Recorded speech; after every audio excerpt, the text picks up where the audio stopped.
ओम गुरुर्ब्रह्मा गुरुविष्णु गुरुर्देव महेश्वर गुरुर्साक्षात् परम ब्रह्म तस्मै श्री गुरुवे नमः। आज की कथा भीष्म पितामह जी की। भीष्म पितामह अनेक बार भगवान से प्रार्थना करते। भगवान ने कहा मैं आऊँगा, घबराना नहीं, मैं जरूर आऊँगा, लेकिन अभी तक नहीं आए। भीष्म पितामह का प्रेम बहुत बढ़ गया था। श्री कृष्ण का आकर्षण हुआ। 5 पांडवों के साथ भगवान वहां आए। धर्मराज को भगवान ने कहा जो कुछ पूछना हो दादाजी से पूछ लो, तो ये महान ज्ञानी है। धर्मराज दादाजी के चरणों में वंदना करते हैं। धर्मराज को देख के भीष्म पितामह की आंख गीली हो गई, आंख में आंसू आ गया।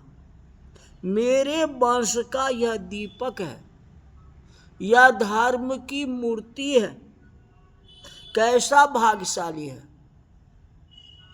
बड़े बड़े योगी महात्मा जिनका दर्शन करने के लिए आतुर होते हैं, वे परमात्मा इसके घर में। भगवान ने इसको अपना लिया। दादाजी ने धर्मराज जी को आशीर्वाद दिया, काहे को चिंता करते हो, जिसके घर में भगवान है तो उनको चिंता क्या है, उन्हें शिक्षा की क्या जरूरत है, दीक्षा की क्या जरूरत है। तेरे तो निमित्त एक है ही ना। मेरा मरण सुधारने के लिए भगवान आए।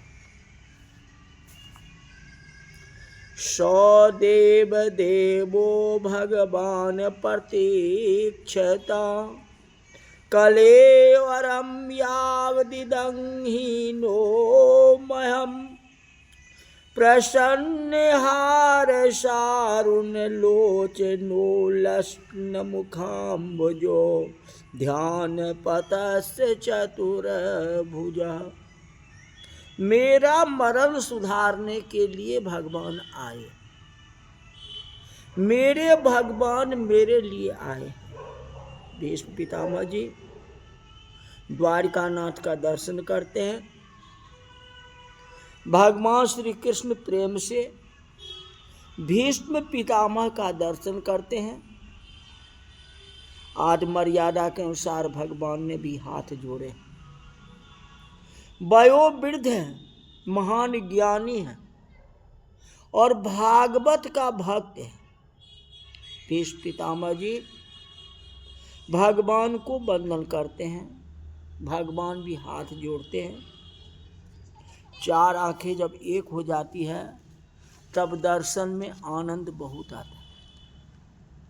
भगवान ने पितामह भीष्म को कहा है, जो धर्मराज जी के मन में कुछ पूछने की इच्छा है आप उनको समझाइए। देखो, धर्मराज जी के कहने पर नहीं समझाए, कहते तुम्हें समझाने की क्या जरूरत है, तुम्हारे घर में तो स्वयं परमात्मा है, भगवान श्री कृष्ण। अब श्री कृष्ण जी कहते हैं जो धर्मराज को कुछ पूछने की इच्छा है आप उसे समझाइए, यह पूछने के लिए आया। अब भीष्म पितामह कहा ये धर्मराज को जो पूछना हो सो मुझसे पूछ सकता है, क्योंकि नारायण की आज्ञा हो गई, आपकी आज्ञा है, तो जो इनको पूछना है पूछ सकते। लेकिन मेरे मन में थोड़ी शंका है, इस समय मैं किससे पूछने के लिए जाऊं। बड़े ज्ञानी भागते हैं, सभी को आश्चर्य होता है, इनके मन में शंका क्या है। कहते मेरे मन में शंका है। ये तो आप जानते ही हो, और इनकी प्रसिद्धि है, ये ऐसे महान वीर है, और सबसे बड़े ज्ञानी भक्त जो है धर्मराज जी है युद्ध में, जिन्होंने भगवान को भी हरा दिया। कहने का मतलब है जीव अभिमान छोड़ के सर्वकाल जब भगवान की भक्ति करता है तो भगवान अपने से भी जीव को बड़ा बना देते हैं। मेरी हार और तेरी जीत, भगवान की हार हो जाती है। अब भीष्म पितामह ने भगवान को हराया,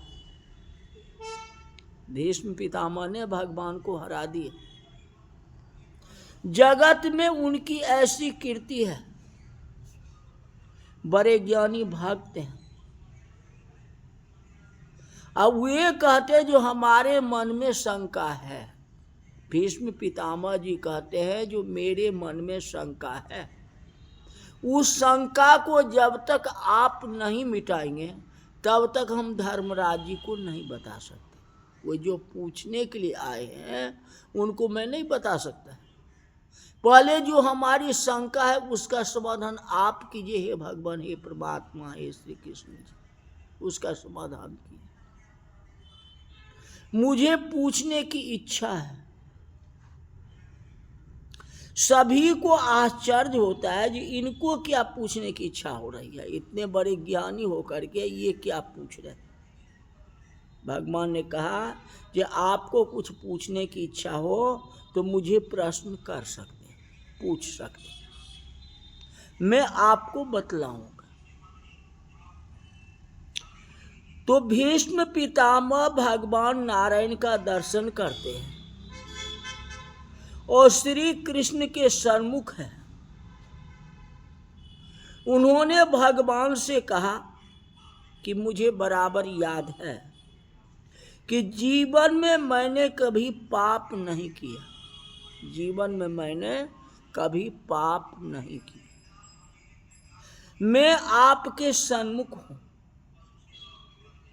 भगवान कौन है? जो मन को साक्षी भाव से देखते हैं वही भगवान है। को देव यो मन साक्षी, मन साक्षी परमात्मा को कहते। मन पाप करता है, मन पाप करता है, और वह जिसको दिखता है उसे ही तो परमात्मा कहते हैं। भगवान सभी के मन को देखते हैं और सबके शरीर को भी देखते हैं। भीष्म कहते हैं मैंने जीवन में कभी पाप नहीं किया, मैं पवित्र हूं, मैं गंगा जी का पुत्र हूं, मैं सत्य बोलता हूं, मैंने तन से पाप नहीं किया है और कभी मन से भी कोई प्रकार का पाप नहीं किया। मेरा मन पवित्र है। आप अंतर्यामी हो, आप तो जानते ही। वेदों में वर्णन आता है जो श्री कृष्ण अंतर्यामी है, अंतर्यामी नारायण को कहते हैं। भीष्म पितामह कहते हैं मैंने मन से भी पाप नहीं किया। क्या कहते हैं? मन से भी पाप नहीं किया। मुझे बराबर याद है मैंने कभी जवानी में भी पाप नहीं किया। यौवन काल में प्रायः सभी जीव पाप करते हैं, क्योंकि यौवन काल जो है बड़ा खराब होता है। बहुत पवित्रता से, बहुत सरलता से जिसका यौवन परिपूर्ण हुआ है, ऐसे महान पुरुष इस संसार में बहुत ही कम। भीष्म पितामह ने भगवान से कहा कि मैंने कभी जवानी में भी पाप नहीं किया, मैंने जवानी में भी पाप नहीं किया, मैंने अपने शरीर से भी पाप नहीं किया और मैंने मन से भी कभी पाप नहीं किया। प्रभु ने अस्मित हास्य किया, मस्तक हिलाया, ये तुम सत्य बोलते हो, जो कह रहे हो वह सत्य बोलते हो, कोई गलत नहीं बोल रहे हो, तूने पाप नहीं किया, आपने कभी पाप नहीं किया, इसीलिए तो आपसे मिलने के लिए मैं आया हूं, अगर आप पाप करते तो आपसे मिलने के लिए नहीं आते। भगवान ने अर्जुन को भी गीता में कहा कि इति गुहितमं शास्त्रमिदमुक्तं मया नघ, मैंने यह गुहितम शास्त्र तुम्हें सुनाया है। मेरा अर्जुन जो है निष्पाप है, पवित्र है। भीष्म कहते हैं मैंने कभी पाप नहीं किया। भगवान ने सम्मति दी है, जो भीष्म बिल्कुल पवित्र है। भीष्म पितामह ने हाथ जोड़ करके भगवान से पूछा, ये दुख पाप का फल है, मैंने कभी पाप तो नहीं किया, तो अंत काल में मुझे इतनी बड़ी सजा क्यों हुई, क्यों कष्ट हो रहा? अगर पाप नहीं किया तो अंत समय में मुझे इतना कष्ट क्यों हो रहा? बाण की सैया पर सोए हैं, अर्जुन ने बहुत बाण मारे हैं, घायल हुए हैं, शरीर से रुधिर निकलता है, दुख हो रहा है। यह तो आपकी दया है कि ऐसे दुख में भी आपका ध्यान कर रहा हूं, ऐसे दुख में भी आपका ध्यान कर रहा हूं, ऐसा दुख में भी आपका स्मरण कर रहा हूं। मैंने पाप किया ही नहीं, तो मुझे ऐसी सजा क्यों हो रही है, इतनी कष्ट क्यों हो रही है? भगवान ने अस्मित हास्य किया, कहा दादा आपने पाप किया नहीं है,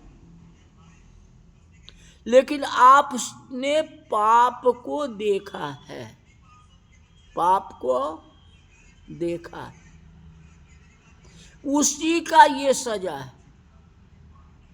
धर्म की गति अति सूक्ष्म होती है, जो पाप को देखता है उसको ही मार पड़ती है। पाप किया दुर्योधन ने, पाप किया दुशासन ने, और वह पाप आपने देखा, अंधेर नहीं है, देर।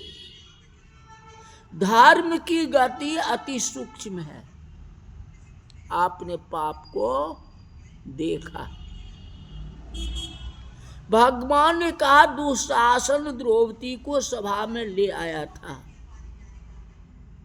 और दुर्योधन को मन में आता है सो बकता है, वो तो सोच विचार करता नहीं। उसने सभा में आया था, और दुर्योधन दुशासन तो महामूर्ख है, जैसा दुर्योधन वैसा दुशासन। मुझे आश्चर्य यह हुआ कि भीष्म पितामह के जैसे, द्रोणाचार्य के जैसे और महान ज्ञानी तपस्वी इस सभा में बैठे हैं,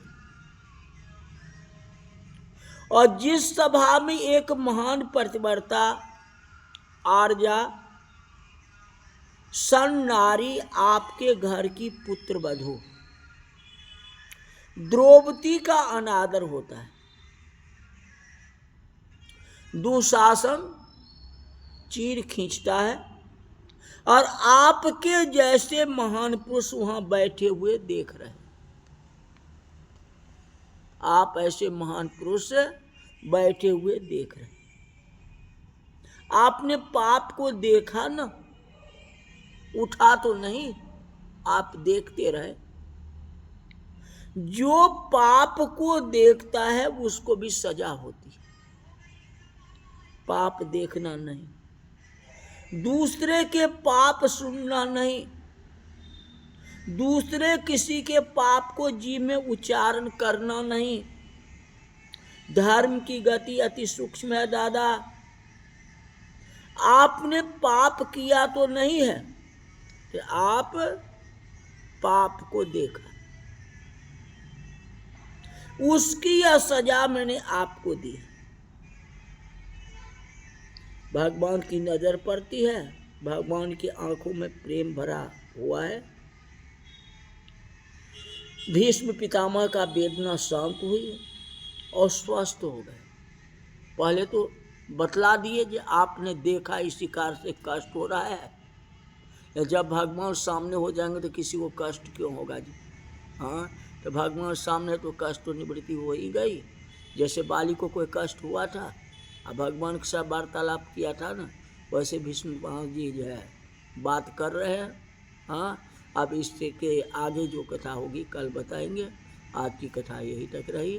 बोल वृंदावन बिहारी लाल की जय।